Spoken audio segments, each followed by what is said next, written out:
السلام علیکم ورحمۃ اللہ تعالیٰ وبرکاتہ۔ دوستوں میں امید کرتا ہوں کہ آپ سب خیریت سے ہوں گے۔ اللہ تعالیٰ سے امید ہے کہ اللہ تعالیٰ آپ سب کے جائز اور نیک حاجات پوری کرے۔ کمنٹ سیکشن میں آمین ضرور لکھنا تاکہ کسی کی منہ سے نکلتا ہوں آمین ضرور قبول ہو جائے۔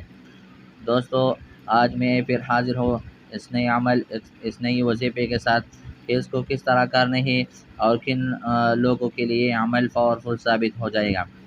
تو دوستو یہ عمل ان بہنوں کے لیے ہے جو بچوں کی بیماری ہے اس کی، یا اس کا پیٹ میں جو بچہ ہے اور جو اس کا جو رحم ہے وہ رحم درد کرتا ہے، تو اس کے درد کے لیے یہ پاورفل عمل ہے۔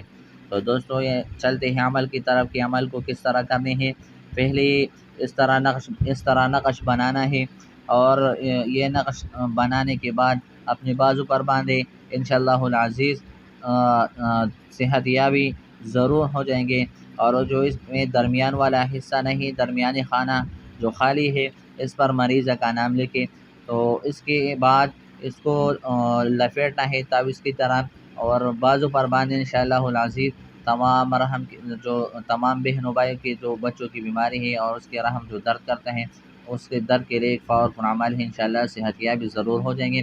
تو دوستو اس عمل کے ساتھ میں آپ سے اجازت طلب کرنا چاہتا ہوں، لیکن ایک ہمارے حوصلہ افزائی کے لیے ہمارے چینل کو سبسکرائب کریں اور ساتھ میں لائک بھی کریں اور بیل آئیکن کو ضرور دبائیں تاکہ ہمارے ہر آنے والی ویڈیو کی نوٹیفیکیشن تمام حضرات کو سب سے پہلے پہنچے۔ اللہ حافظ۔